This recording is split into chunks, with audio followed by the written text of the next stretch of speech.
All right, y'all. Welcome to the bounce off. Hi, V. What's up, P? We're doing this again. We're still doing it. We're still doing it. And I have to say, I'm in a better mental space for today's episode than I was last time. Totally. I apologize to our listeners for how dark and sad we were last week. I think that that's still going to be there, because things. But I will say that the only headlines that have been consistently giving me joy have all had to do with the Dodgers. Like that trend is continuing strong. Yeah, and how do I know this? Because 95% of the DMs I get from you are related to the Dodgers. Or at least like the stories that I post on our on our the bounce off account. But the new one is Gavin Newsom, the governor of California, enlisted essentially the Dodgers, like the ownership team. So Magic Johnson, Casey Wasserman, and Mark Walter, who is the chairman of the Dodgers, they are all working together for this LA Rises Rebuild initiative for the fires, and they are working on funding. It says something about $100 million. I don't know if like these three people have pledged that. I think what I read is that they are going to seek those investments from people in the organization and outside of the organization. So that's cool. That's Yeah. like, I just remember like, it was one of the first conversations we had where you were like, how do I get behind one of these teams for the World Series? And we just talked about all the cool stuff socially that the Dodgers do and are about. And they just like continue to be about it. This is what's up, man. This is how you show up for your city in the shittiest of circumstances. A, cash is king. Like, it's just always going to be money, let's be honest. Yeah. But even when I think about, like you just said, Magic Johnson, that dude is so LA to me. Yeah. Like I can only imagine how much pride it gives him to be able to be in this position where you really can show up for your city, you know? Yeah. It is amazing. Like, I feel like I grew up with him and then he just continues to be around and it's so nice. But I did see on Dodger Nation, they outed Josh Allen, who just lost his Super Bowl potential Uh, bid because he's a San Francisco Giants fan. So he's like, I'm rooting for whoever is playing against the Dodgers. And I'm like, or you could say nothing. Here's why I love Josh Allen. I know. Because so A, this dude, he keeps trying. He keeps trying to beat the fucking Chiefs, man, and it just can't ever happen. But B, one thing I loved slash didn't love in their loss was he was really quite emotional on the Hmm. sidelines. I mean, imagine you've lost them like how many times? Four times in the last few years. And this was like the closest. Like, this was so close. Soul crushing. But P, Bay Area versus LA sports. Like I this, know. that shit really does run deep. Yeah. You walk around San Francisco, you can easily see places tagged up that say beat LA.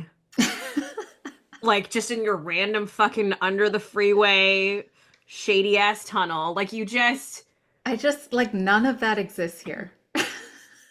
I've never seen that. Although my mom did bring us back like a bunch of San Francisco Giants swag from like some event she did. And it's all really nice merch, but I was like, we can't wear this here. oh my God, so what are you doing with it? I don't know. Dan's gonna like wear it around the garage, I guess. The Sunday chores. Let's just put on our Yeah. Giants gear. Yeah, Oh my exactly. God. I should mention really quickly to our listeners, y'all, we are doing another P&V episode. One is we've gotten great feedback that people actually love solo P&V episodes. I can't imagine my husband was a part of that feedback because I don't think he wants to hear me talk anymore. But A, we were like flattered by that folks want to hear more of it.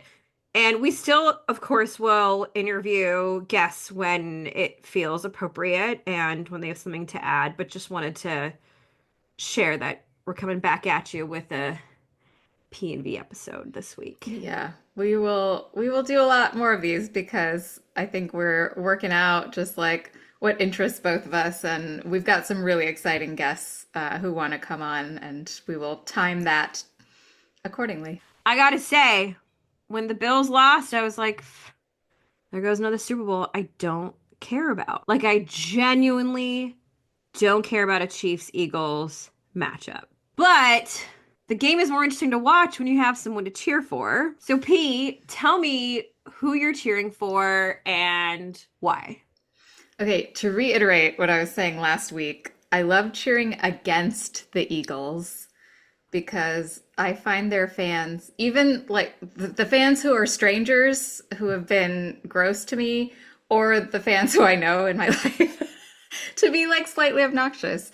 And when I like There go hate, your friendships, P. Peace well, out. here's the thing. Like when I hate on a city's fans, I'm not just being like, fuck you, cities, LA is better than you. I have actually had like personal experiences in these cities that have really grossed me out or made me feel unsafe sometimes, or is just like made me feel like I didn't want to be there. And so, like, Boston and Philly, I'm looking at you.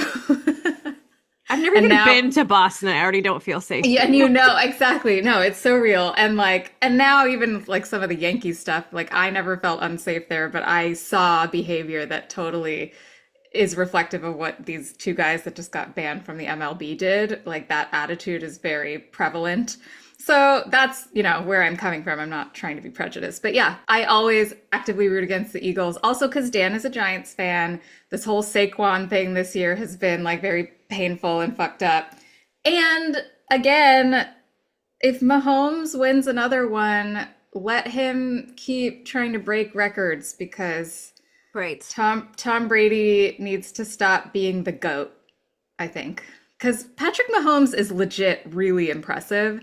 And it sucks that it's just going to be like the Super Bowl rings that kind of tell at the end of the day who's the best one.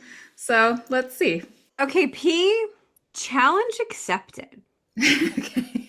I am going to take the next few minutes to try to convince you to cheer for the Eagles and Ooh.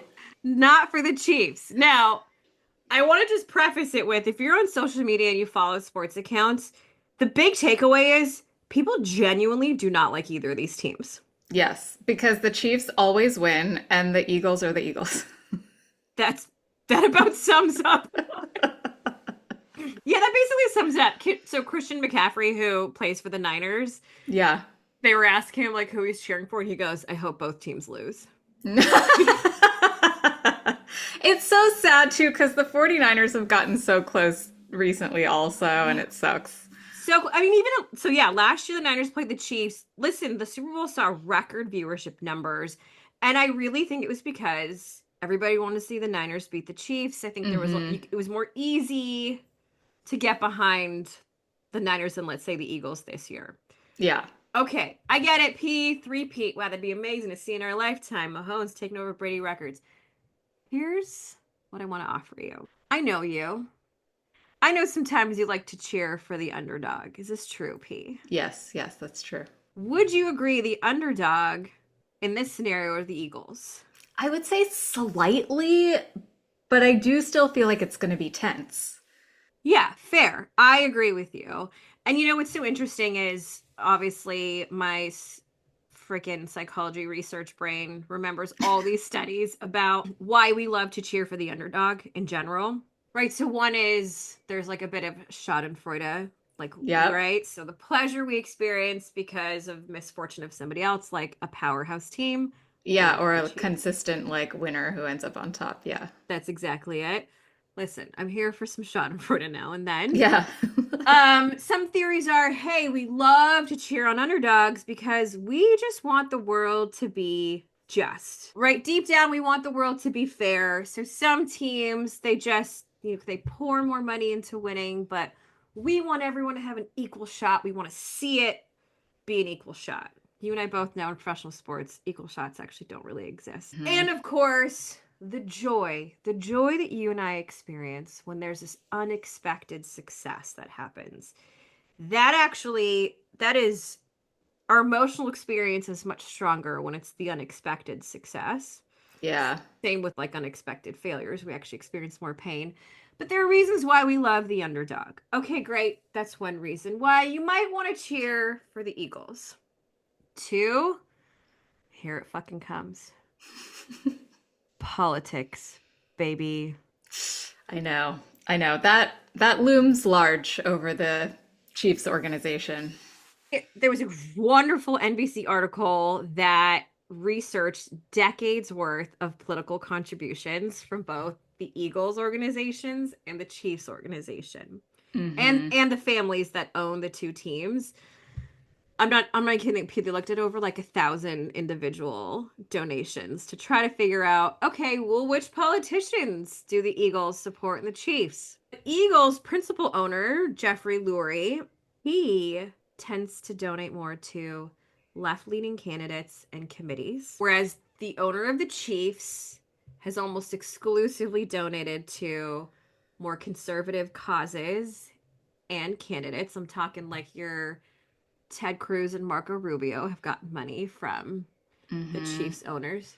Okay, great, got it. And well, you also have that Harrison Butker guy is on the Chiefs, and Patrick Mahomes' wife might be a little bit nuts. You know, they have the Taylor Swift maybe like foil to that, but yeah, that is a rough taste in my mouth for sure. Yes. So, as we've talked about in previous episodes, sometimes the reasons we get into a team or sport are the social causes that the team is engaged with. So, again, leaving it to you, P, and to our listeners, now you sort of know where the money is going for each of these organizations. Was there a specific organization you saw them donate to that you were like, oh, wow, that's really cool that that's what they stand for? You know, it's a good question.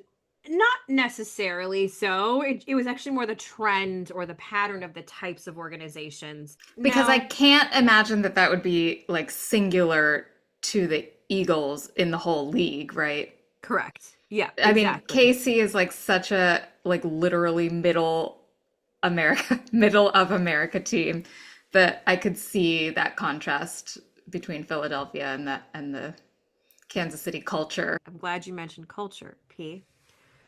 Because a tangential issue to this is the name of the team.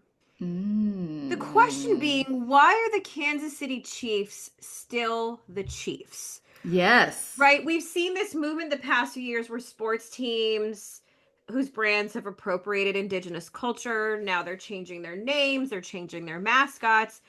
But for some reasons that I'll share, the Kansas City Chiefs have stood pretty firm in their names. So some examples. Washington Commanders. Yeah. It's now the new name. Can you believe we once had a team named the Redskins? The Redskins. I feel terrible even saying that fucking word. Not even like in our deep into our lifetimes, like into our Deep. adulthoods. Deep, like very Yeah. recent. Yeah. Cleveland Indians in the Yeah. Major League Baseball League are now the Cleveland Guardians. That mascot was so unbelievably offensive. Ew. And even the Canadian Football League, my hometown team, they used to be called the Edmonton Eskimos, and now they're called the Edmonton Elks. You know, people have said, well, the Kansas City Chiefs, that name's not as bad as it was with Washington. That the Sure. logo and the visuals, okay, they're not as bad as, let's say, what Cleveland had. And there's apparently some story of, I don't know, like the mayor of Kansas City in the 60s had a nickname, the Chief, and this is part of why this still exists. Okay, fine. But there's still some things that fans do that I fucking hate when I watch the Chiefs games. Number one is, P, do you know about this tomahawk chop? Oh God, no.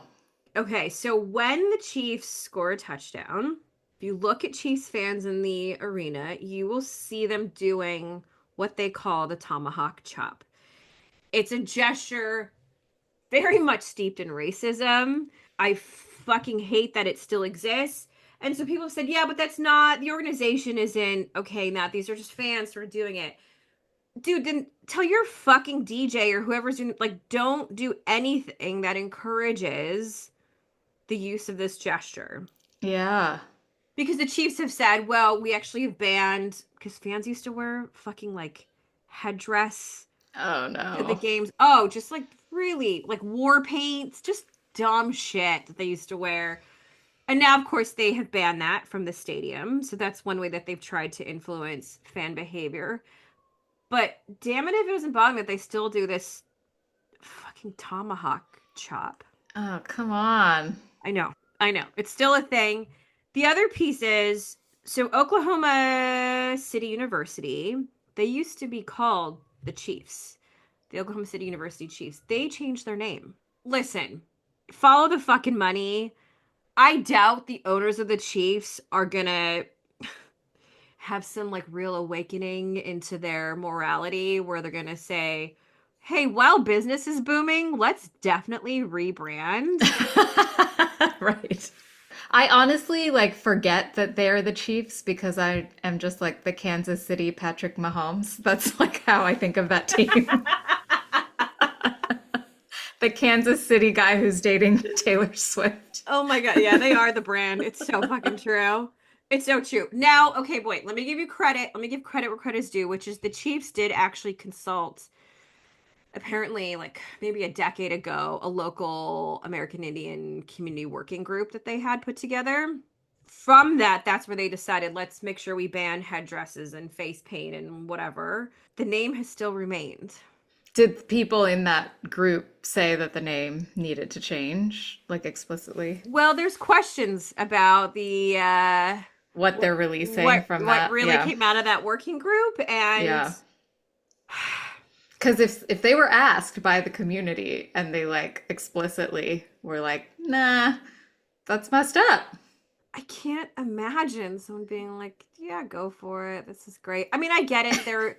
Their mascot and their imagery is not like what the Cleveland Indians had, or It's not. And like, I always think about that with like the C-suite, C-suite positions. Like, what is that word? It doesn't feel like it is related to that, but it is still that, you yeah. know? In Canada, there are a lot of companies that they don't use the terms like chief executive officer or Hmm. chief because of exactly that, the appropriation piece of it.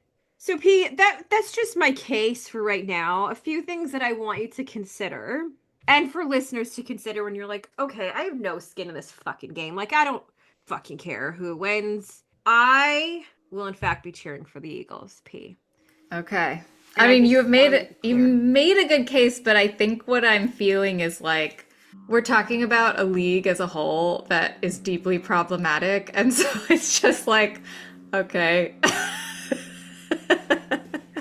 It's so true. I'm like, it's a fucking lesser of whatever evils Yeah. exist. Yeah. Like, of all the brain injuries, which one's the least fucked up? Oh, you know what was so funny? The Daily Show had Ronnie Chang and it was Michael Costa. We're talking about the Chiefs Eagles Super Bowl.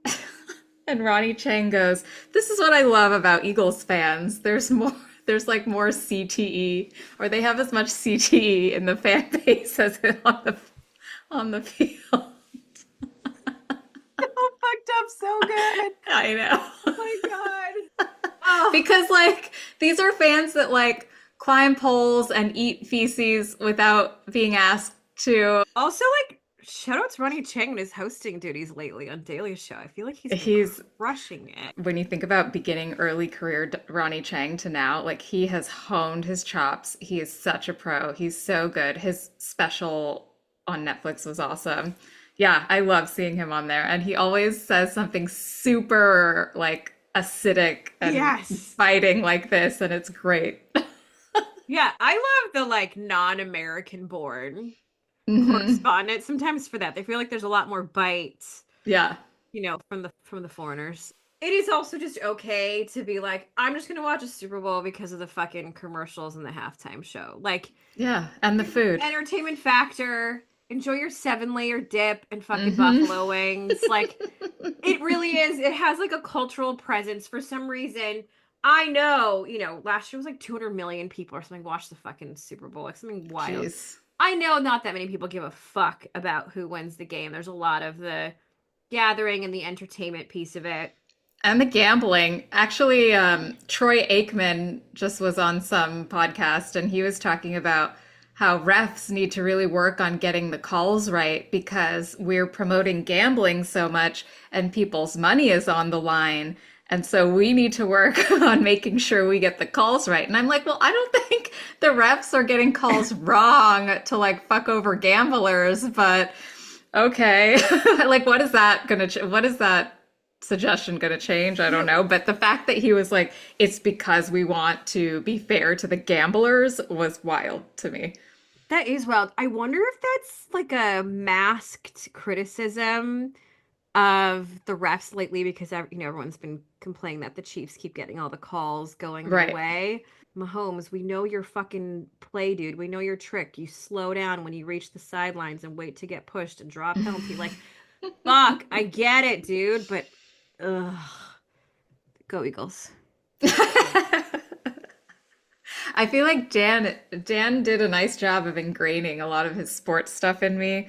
The LA beat the Yankees out in my soul because that's what prevails, but cheering for the Eagles is going to be a rough one, a rough ask of my body.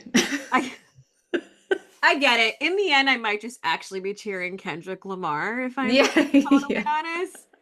Because I think there are a lot of people who are wondering, like, what kind of fucking show can he put on? Yeah. What could it be like? Hot take, I didn't love Rihanna's a couple years ago. Like, I didn't think hers was that great. Like, yes, I love whenever a pregnant woman could do anything but lay up on the couch. Like, I'm all for that. But I didn't love her show. I mean, all the music was really good. I liked how high up they were. It became so heavily memed, but I think because she probably had to make this adjustment to the original plan, there was just something lackluster about it. Yeah, I feel like Beyonce has done no favors for Kendrick by crushing The Christmas the Christmas performance, performance. it was so good. Yeah, we haven't even talked about No, fucking we haven't. Beyonce Bowl. We Oh my didn't talk God. about that.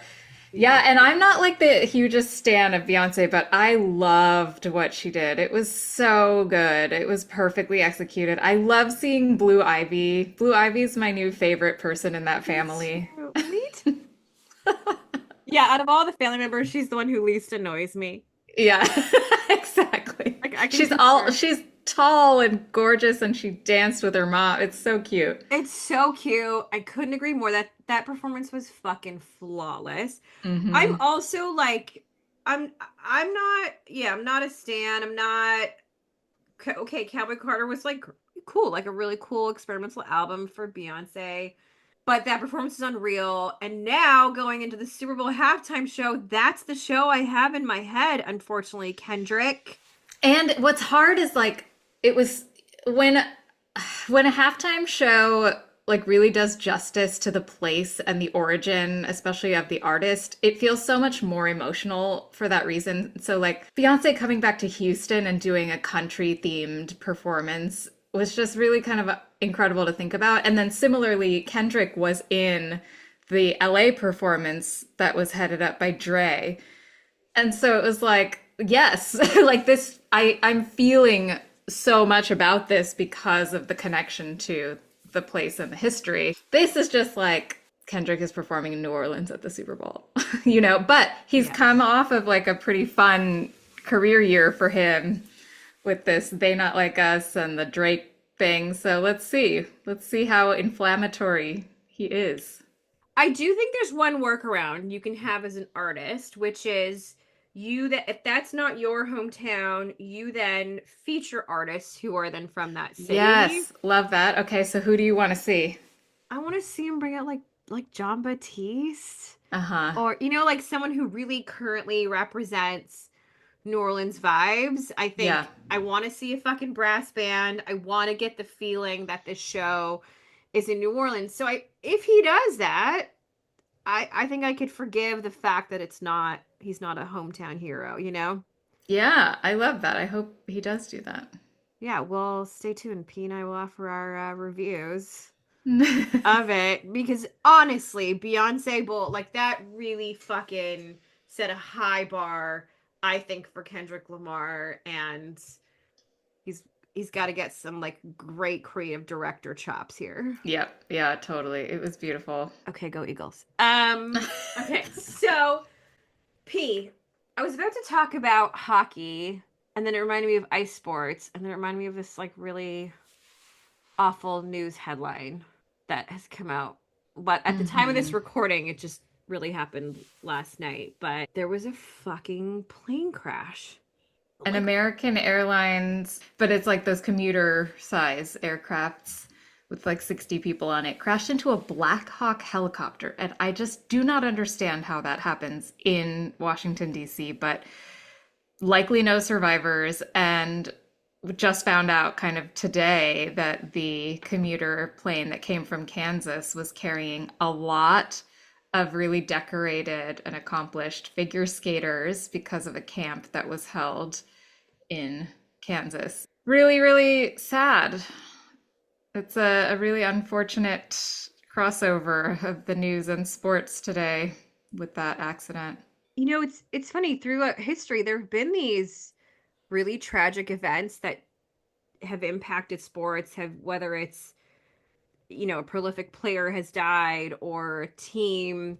I always think about not only a what the potential was, like what were the hopes, the goals, the dreams of those people Yeah. that we'll never get to see, and then as a professional sports organization, how to address it and what's the approach here when this is not only just detrimental to what you believe in, but your fans are grieving. Yeah, and this is talent that, when we were talking to Patrick Chan, I think it was clear that even though this might be a popular thing in Canada or wherever to put your kids into, like it's really clear that the cream rises to the top with this skill. And there are not a lot of people in the world who do this sport. And so, like, for this many people who train and make this their life's work to just be lost in kind of a random way is really tragic for the sport. And coaches and parents, and this is also coming off Hmm. of like just a few days ago recognizing 5 years since Kobe Bryant and his daughter and other folks died in that helicopter crash, and it's just Yeah. like that for sure still continues to have a ripple effect in even in the NBA and professional Hmm. sports and girls sports. And I just wonder, yeah, where does US figure skating go from here? Because there was some incredible talent, incredible people, I'm sure, on those carriers. But fuck, I know. just when I was like, this week, let's do it, let's be We're nope. getting better. We're not. I have another sports politics headline, which is it's not Let going to me make let you me get my as let me get my tequila shot. P, hold up one second. I it just maybe won't make you as sad as anything we've discussed thus far, but last time we were talking about, the LA fires and their potential ramifications on the sporting events that we have coming, including the World Cup in 2026. This week, I saw an article that talked about how there might be some pretty severe immigration issues that come up with people trying to get here for those. So, the whole World Cup in 2026 is happening in the kind of North American continent. So, Mexico, the US, and Canada are hosting games. For athletes and fans who are trying to get into the US, they might face the same backlog that everybody else faces trying to get here. And now that our new administration is so anti-immigration, that backlog might get worse. And so what the FIFA is trying to work with these committees to do is to allow people to apply for their visas to come even if they haven't bought the ticket yet, because the tickets don't go on sale until like 6 months before, and for some people it might take up to 18 months to get this visa. So there's like, that could be a whole shit show that could affect athletes. yes, I was just gonna say, I'm like, if you're a competitor, Yeah. before you even qualify, do you have to file for a visa? Like, It sounds like it, and it sounds like nobody in the government is really seeing this as an issue that they need to focus on, because what really needs to happen is that we need to throw some resources at this, right? oh my Resources right now are God. not being thrown at anything except for stupid stuff. Except for dumb shit, like let's go to Mars. Oh my Or fuck. Theranos Part 2. Oh. Well, I'm happy to pitch Canada as like a backup, Yeah, maybe. yeah, If we all, we're getting definitely stricter on immigration too, but I don't think in the same way. Gosh, just another example of the real world shit and seeping yeah. into sports and impacting what we see, how we see it. And not, I mean, like, if we if we really think about it, like we need to get our shit together on this because it would be a huge economic impact to lose this. Just to LA alone, we're looking at a $600 million economic impact if we can't host Wow. those games. It sucks because like this is supposed to be the excitement period, right? Like so the build up, fuck, immigration paperwork. Yeah. To imagine that being the barrier. Isn't that crazy? You know, yes, it is crazy, actually. And fuck, okay, so just made me think about this story in hockey right now, which is okay, so just blanket statement is in general, there's a real trend happening right now in professional sports, which is let's try new things to be engaging. I'm taking this as I think professional sports are seeing a dip in fandom. I don't, like the fact that everyone is doing this. We've talked about the WNBA trying the 3-on-3, TGL with golf, NBA Cup, which is the in-season tournament for the NBA. All this shit has been new. So this year, instead of an all-star game for the NHL, they're doing something called the Four Nations Face-Off. Not my favorite Ooh. name, but okay. I well, I like what it's like a country specific battle. Yes. Okay. Yes. This I'll tell you what reminded me of your story. So in mid-February, so it runs from like the 12th to the 20th. It's a round robin tournament. Four national teams are represented: Canada, the US, Finland, and Sweden. Okay. And NHL players from each of those countries then fill up that roster. It's supposed to be, speaking of 2026, a preview of the league's return to Olympic participation and whatever, like a bit of a marketing thing. Okay, but then everyone's like, but wait, just those four countries? So the Czech Republic and Russia are two other countries that technically have the NHL representation to form a team, but the league will not have a Russian squad because of the Of war with Russia. Ukraine. But what about the Czech Republic? They It's can't too have. small. It's too small. It's probably too Yeah, small. I think Yeah. this is just like V1 is what they're kind of Yeah. proposing is that we would love to incorporate more countries as we go on, but we just kind of want to start with these four to see where it goes. Very interesting concept. Dude, Russia has fucked themselves on every world stage. Like, real, is Every this what you fucking wanted to do? sport. You just wanted to dope all your athletes and then invade countries and make the whole world be like, well, you can't play with us anymore. Isn't it funny how sports washing has not worked for Russia? Because they fucked it up with all like every athlete there is doping. I just feel like they used to be so invested in coming out on top and competing with the world powers, and they've just totally taken themselves out of the race in like the most catastrophic way. It's so true. And you know what's funny too is that the generation of athletes, so I'm calling them kids, but they're like 20, right, who play sports. This is what they know of Russian athletes. When you and Yeah, I grew up watching sports, they were the cream of the crop. they were. We didn't think about fucking doping and all of the Hmm. scandals and fraud. Now we do, but these kids who are up and coming in the sports, that's all they've ever known really of Russia and its athletes. Wow. So it's funny because as a fan, and I'm saying this because, joking at like when we chatted with Patrick and with other athletes, as fans, we sort of question like as soon as we see a Russian athlete, we're like, oh, did they take their test? But now athletes, like the fellow competitor is looking at the Russian athlete with skepticism.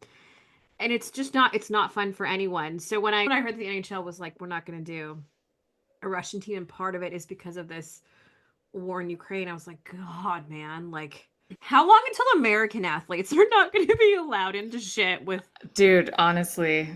Also, it doesn't matter because the Swedish team is going to win that, right? Okay, no. First of all, we have Sidney Crosby as our captain. The U.S. has Austin Matthews. Fuck. The captain for Finland is Alexander Barkov, who, like, bro, Florida Panthers, get out of my fucking face. And then finally, Victor Hedman of the Tampa Bay Lightning is going to be the captain for Sweden. So 100% Canada's going to win. Okay, So can't, yeah. All of my favorite players tend to be Swedish, I think. I will welcome you to Team Canada any day, P. So We um, have some good players. Like our boys, we've got Robertson. Is he going to be on the team? it's funny. I don't know the roster for each team. Okay. The captains literally just got chosen like Okay. today. So when is this going to happen? February 12th to the 20th. So Oh shit, it's coming up. it's coming up. Yeah, like really Okay. quickly. And So it's they're funny doing it during their regular season. when the All-Star break is usually happens. So no All-Star game, which is interesting in Okay. itself.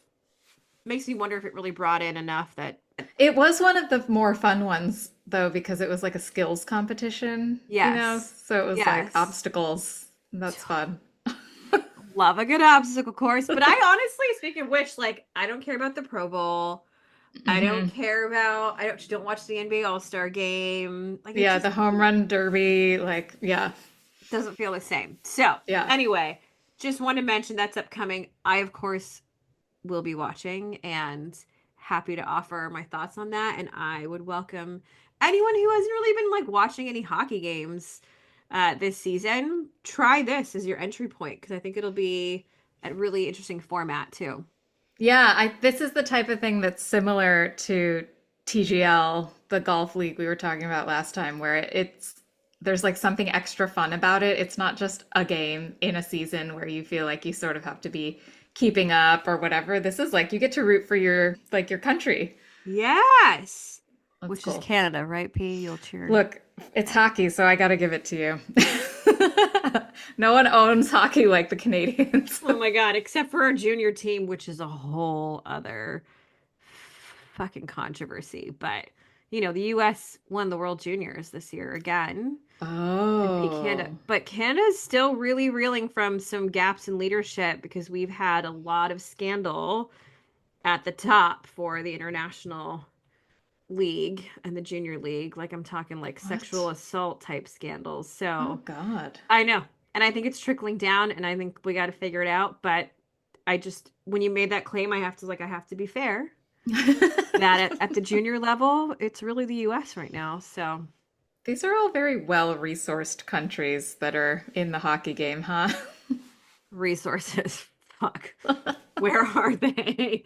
Okay, I have one last question for you, P, related to something I want to talk to you, which is what would make you more interested in watching golf on the weekends? You could make Um, one dream change. oh, I have to make a change. I mean, the only thing that makes me interested is if it's like Sahith and Colin and like Bhatia and like all these new young Asian American players. So if you could like ensure that those guys were in there, then I will probably watch it.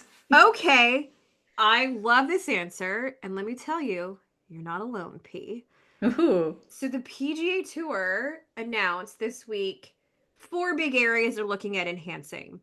And these areas were informed by a 50,000 fan survey whoa. that they started running last summer. Like they are ready to do an overhaul. And I don't know why they haven't called me PGA Tour. Call me. And V's got opinions, y'all. I will help you do some organizational development. Anyway, that being said, okay, so here are some of the areas. On-site experience. Fans want the on-site experience of going to a tournament to be a little more engaging, a little more fun. Let's be honest, less crusty, less white, less. I also like I would not I going to one doesn't seem fun to me because I don't want to just like stand around. Right. And unless you're like in the rich boxes that pay Yeah, yeah, exactly. yeah, And those are like often empty because they're paid by like Spotify. And so there's just like a table, that's you got it. Spotify's table. You got it. That's what I'm saying. That's exactly why on-site experience is one of the areas. Broadcast enhancements. So let's just make it a little more fun to actually watch on TV, which I think TGL has helped push the the standard there. Yeah. Competitive adjustments. So actually changing the tournament format. So one of the examples is making the field smaller. So not as Mm-hmm. many players. That way we can spend some more time. And the fourth area, P, which relates to what you shared, is can we see some changes in the way that player profiles and content are featured and communicated? You and I have talked about this many times. I want to hear the story of the player. If they're about to, hit a drive, show me a little bit more about them, tell me more about them. And that is 100% what they're looking at doing now. They're creating a full swing light on their tournaments. There you go. There you go. Because Cool. turns out 5.5 hour rounds. Yeah. I'm telling you, like, it's not that hard to bring me to put golf on the TV because who doesn't want a Sunday afternoon nap? 100%. There are times where I have fallen asleep and the player's on hole 6 and I woke up and I'm like, oh fuck, we're at hole 15 now. Yeah. Yeah. Like, when did that happen? And they noted in this announcement that TGL's introduction of this 40-second shot clock that they've been doing Hmm. is something that they're looking at implementing, which is how do we just shorten this duration that players get pre-shot. Dottie Pepper she's a CBS commentator, used to be a golfer. I adore her. And she said, she was like, listen, slow play is disrespectful to everyone. Hmm. Fellow competitors, to Hmm. spectators, to viewers. Like, she was just like, it's a win-win if we just make this slow pace less Yeah. of a problem. They did the same thing in tennis, right? Like it used to be a deliberate strategy of mind fuckery for these people to like Maria Sharapova to do her like 5 minute interlude every time she's about to serve a ball. Yes. And so they put a fucking clock on that because it does impact gameplay. It impacts like the viewing experience, but it's also like mind tricks that you're trying to fuck the game of your opponent in a way that's not really about playing. That's exactly it. And here's what I will say, and what I love about sports is when, especially right now, every league seems to be down for trying something new right now. Every league is down to try something experimental. So if there is a time to want to check out a sport, I feel like now is a really interesting time. With TGL, with what we talked about last week, sure, it's not a formal PGA Tour event, but in reaction to that, now the PGA Tour is like, hey, maybe we want to copy some of what they're doing there because it's so innovative. I just want to tell them the answer is get Tiger Woods back on the actual course. Like, We need to find more people like that though, right? Like Tiger, I'm glad that he gets to play regularly using TGL, but he's not that fun to watch anymore, you know? Like oh my God, you hush your mouth right now, P. he makes me sad to watch because it just makes me think No! about like everything that he must be going through and feeling at this point in his life because he's not at the top of his game anymore. And what was cool about Tiger is that he was unequivocally the best. And he was also a person from a background that we had never seen before. So Mm. there was just like such satisfaction out of seeing this kid come in and crush this like old white man's game. Yes. And I love that he has innovated in the TGL, but when he was trying to get back into tournaments and like coming in under the cut, like nobody wants to see Tiger perform like that, right? Like it's sad. It is sad. You are right. It is sad. And, obviously I'm like kind of joking, like he's not going to be able to be the solution here. In that way, I think part of TGL and him being involved in TGL is him trying to find his role now in Yes, yeah, professional golf. yeah. And And he nailed it. It's perfect. and damn it if I don't love watching Tiger in TGL. Like, he's Yeah. playful and he's Hmm. hilarious. And there's this, I don't know if you watched the Jupiter match this week, but I did because it was Tiger and Rory this week. yeah, and he like goes to his mom in the crowd. He's like, "Mom, I'm not gonna sack today, okay?" Like, it's just Aw. just so funny. I love like playful, hilarious Tiger Woods, which you don't really get to see when he's hobbling on the golf course these Yeah, days, right. and he just looks dejected and Yeah. whatever. P, Do you have any more updates for me? I do have one more. Remember how I told you about the F1 Academy, which was an initiative to train up female drivers in the F1?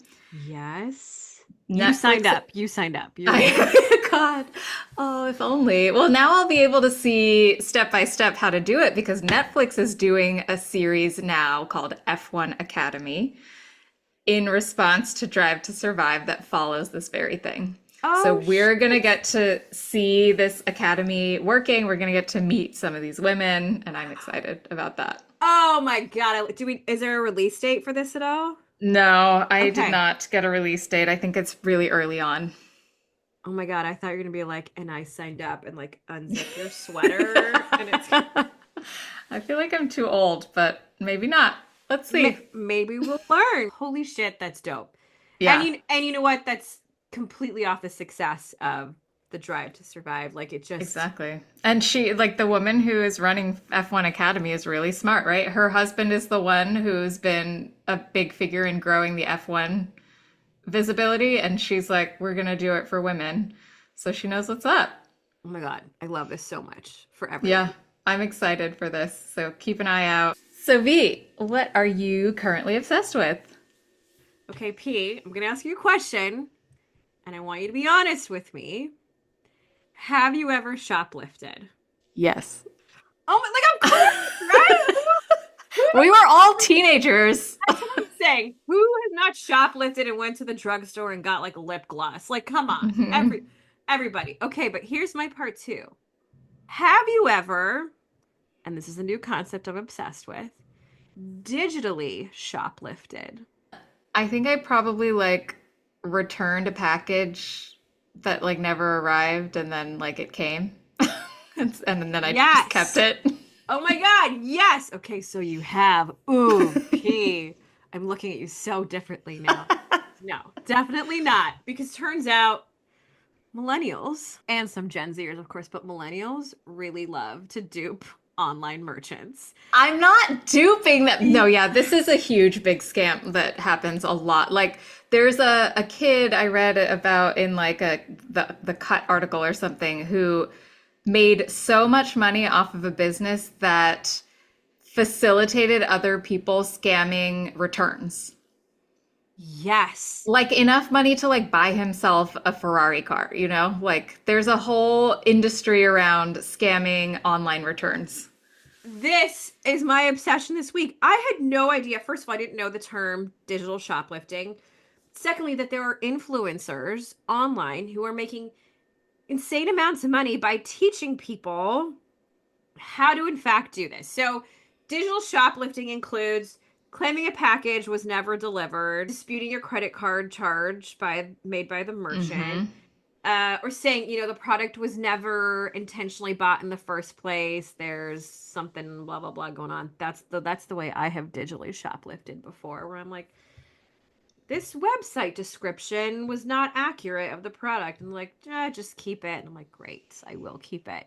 And I will say, as millennial shoppers, often there's a justification of these actions Yeah, because we shop a lot. because we shop a lot, fucking inflation. I don't feel bad if if I dupe them out of $20 because they dupe their workers out of their souls. But also the idea that there's this growing sector of influencers who are training other people on how to digitally shoplift. Yeah, I need to send you this article because this kid was his game was he would change the shipping label. So you print out a shipping label and then you send it back and UPS scans the label and that's usually what triggers your refund is once Right. it's scanned in. Right. So what he would do is he would go into like Photoshop and change like the address on the shipping label. So UPS would still scan it and he would just be able to send like an empty envelope package with the item not in it and get a refund back. Oh my God. So he had gotten to the point where he was able to hack into the UPS system to generate these labels from their system And that's the service that he was selling and made all of this money off of. Holy shit, dude. He did get prosecuted to the full extent of the law Oh. for that because it's fraud and it's like theft and stuff. Yeah. Especially when there's like mail fraud involved. I think it like Yeah, knocks it right. up to even more of a felony or whatever. Well, they did this study just last month, like while people are doing their holiday shopping. And interestingly, they did it focused on millennials who make over $100,000 a year. And I mean, really, the conclusion was it's hella rampant, and people are doing it all the fucking time, and really don't feel that bad about doing it. Yeah. I mean, like when it happened, I didn't intentionally do it. But then when the items arrived, like whenever they arrived, I was like, oh, well, nobody needs to know about this. Right. It's not like I'm ordering something knowing that I'm gonna like, Like, fuck them over. fuck Yeah. them over and say whatever. But it's the yeah, it's the oh, let us when they're like, let us know if you get it, and you can always return whatever, whatever. I'm like, I'm not Hmm. fuck that shit. No, because oftentimes that confuses them even more. Because it's like, like we already refunded you for this. What is this? And it's just like, what do you want me to tell you? What do you want me to? I'm This not was gonna your jump. fuck up. Exactly. I'm not going back on customer service, on your chat support, and your whatever, Right. just to do like not gonna happen. My Yeah. time is worth more than that. So, well, let me tell you, I bet you every single person who's listening to this right now Has has engaged in some way. I has didn't done realize that that there were legit. like influencers openly telling people how to do it. They could get in a lot of trouble. They should probably stop. I mean, could they? What could they get in trouble for? Like they're I guess only because I'm thinking about this article where this kid was openly like he had a group where they discussed this. So it's like, yeah. Yeah, yeah, if you're that's I think a committing bit mail fraud, different. don't admit to it. These are more framed as hacks, right? Yeah, yeah, yeah, And yeah. how do you get money back for a purchase that you made?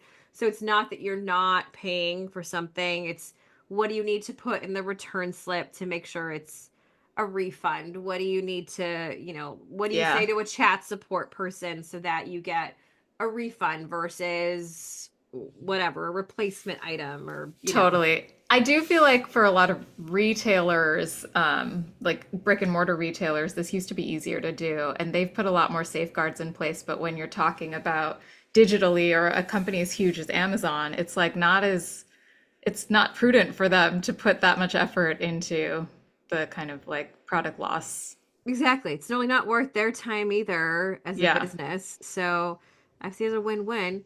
Okay, I just said shoplifting is a win-win, but fuck, you know what I mean. Okay, P, that's me. What are you obsessed with this week? Okay, this one's also maybe a little grifty. So HBO over the past few weeks has aired a really short docu-series on the whole Mika Stauffer adoption thing. I don't know if you remember this from like 2020. There were like family, like parent vloggers on YouTube that were ultra popular. They have 4 kids of their own, and then they decided to go through an international adoption process, and they brought this 2-year-old, I think at the time, Chinese boy home who had a lot of behavioral and developmental issues. And then 2 years later, ended up rehoming him. And it like blew up on the internet because of all their followers and because of how shady they were leading up to the announcement that he had been rehomed, because they had like scrubbed their account of all of his videos. Like they made them all private. They were like, oh, they were leveraging him so much that all of their content was just him for a while, and then all of a sudden it was like me cleaning my house content, and everyone's like, what happened to this kid? And so all these theories started flying around that like he's disappeared or they did something to him. So they had to come out and announce like it was too much for us. They kind of made it seem like they were misled, like his medical issues were way more severe than we were told. There were a lot of things that we weren't told about, and now he's with a home that's a better fit. I remember at the time thinking, would you rehome one of your 4 kids if they were a pain in the ass? And I think a lot of people on the internet like attacked them for that. Like they were getting death threats and stuff because they were like, you were awful people. Because they had previously made everyone think they were wonderful people for wanting to take this on. And it brought up a whole really interesting debate about parent vlogging in general and privacy and exploitation of children and families. And also, when you willingly offer your family life up like that, you put yourself at quite a risk of being judged and being attacked verbally or even physically, right, by irate fans. So, to your Schadenfreude point from before, it made me wonder, like, why are these parent vlogs so popular? And why is it so easy for people to latch on to everything that these parents are doing potentially wrong and then just completely annihilate them for that? And it does feel like a Schadenfreude thing, right? Like maybe I don't know what people get out of watching parent vlogs because I would never, but I wonder how many of these people in that audience are actually looking for something that they can criticize and judge. And when you're being personal about your family, especially like who's judged more than parents, right? Right? Like people are so judged on their parenting. Isn't that why anyone goes on social media is like, how do I make myself feel better? Yes. Oftentimes we don't because we end up doom scrolling, but Yeah, because I'm like, how many people are actually watching these because they get joy out of seeing like families and other people's kids exist? I'm like, I can't personally relate to that motivation. So it seems to me like there is maybe something also darker that motivates people toward this content. there's probably like some validation of sometimes parenting can be isolating. And so when you Yeah. have, you're right, you see someone else who's also talking about how hard this is. And Yeah. If it's that, I'm down for that. If it's like, here's our perfect household, I think this that you're opening yourself up for people to want to see those cracks. 100%. Oh my God, this is related back to Tiger Woods. Part of why when he came crashing down, people experienced a little bit of pleasure from it is he Yeah. clearly spent so many years trying to project this perfect image of a Mm-hmm. hard worker, of a son, of a, he worked so hard to have this polished image that when it all came crashing down, it almost made him that much more susceptible to criticism because he Yeah. spent so much time in that polished look, much like this family, it sounds like. Yeah. And I'm sorry to say, but like, dude, I know people have gone through the adoption process. There's never a guarantee that the No. medical background of the kiddo that you are adopting, like, there's just part of the risk that you inherit when you are adopting is you understand that there are just some factors, especially medically, that you might not understand and not for a while. Any Yeah. genetic condition, like, fuck, dude. Yeah, or developmental. Like the people who are writing these medical reports might not really understand. They've got hundreds of kids to monitor. They might not understand the full effects of the whole process on these kids until they get into a safer environment. Like I just apparently between 1% and 5% of adoptees get rehomed. So it's not a thing that doesn't happen, but it is kind of like, should these people who had 4 kids already have taken this on if they didn't have the bandwidth, and how much of their decision to take on this adoption was so that they would have more interesting content to post on their YouTube channel because they've Ugh. had all of their kids and here's something new and here's something. And like that is what got them a lot of traction. The commodifying of your family life. I'm so sorry. That is not for me. That it really Hmm. isn't. And I get it. Being a parent and working a full-time job is really hard. So wow, it'd be so much easier if I could just monetize what I'm already doing. But, I'll just share that I personally decided to keep my kiddos' presence off of my social media platform. Hmm. Um, A, I love her, but she has nothing to do with what the fuck I'm doing on social media. Yeah. And B, I do believe that there's a consent piece here to it, which is Yeah. she's too young. She doesn't know if she wants, like she wants to be portrayed in this way or whatever it is. Like there's a privacy that I want to give her, and then at some point she'll be able to share with me what she is cool and not cool with. Right. but she's 3, so she's not gonna be able to do that right now. And that to me that's the hardest part sometimes about this, that there's just violations happening left, right, and center. And Hmm. it really is, let's be honest, it can't be for anything but attention and money. Yeah, absolutely. Some of these parents and families are making so much money on sponsorships and they're just kind of farming out their family lives for that. And it's weird. Yeah, I mean, like the consent thing is a big thing. Like your child grows up and there's all this content about them, and then what, you know? Right. Just go get a fucking job, dude. I'm so sorry. Like, No. I know we're all trying to cut corners. I know life is expensive right now, especially like I And get it. jobs are hard. Yeah, I'm sure we're all looking for income that feels easier to make than like Mika Stoffer, I don't whatever, was a nurse before, and I'm sure that was very difficult. And you know, there's a ceiling to how much of that work you can be doing when you also have 4 kids at home. But Oh my God. it's also kind of like, yeah, what was the motivator here? Oh man. So is it well done? Like you really thought it was a great series?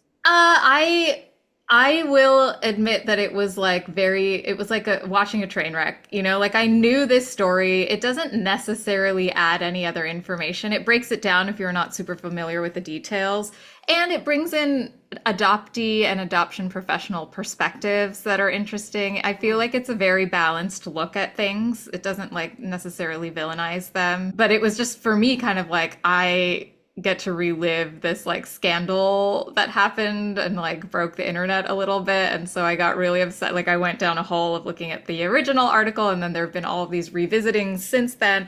The mom that took the adopted child, the new The home, new, uh-huh. she's a single mother who has adopted primarily disabled children.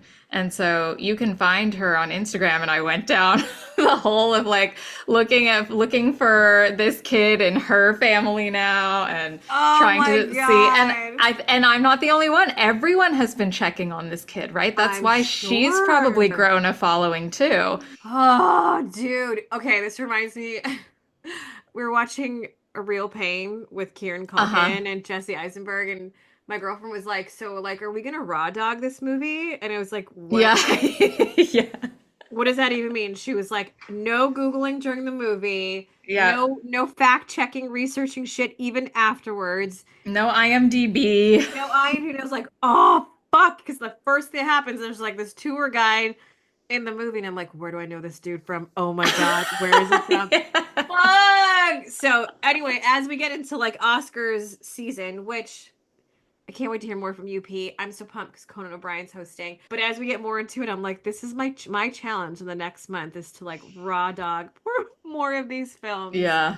By the way, I completely failed because afterwards I had to look it up. But It's fuck, hard. It so like once hard. you have like an obsession. We were watching Gladiator the other day, like the original one, and the music in that movie sounds exactly like the Pirates of the Caribbean soundtrack.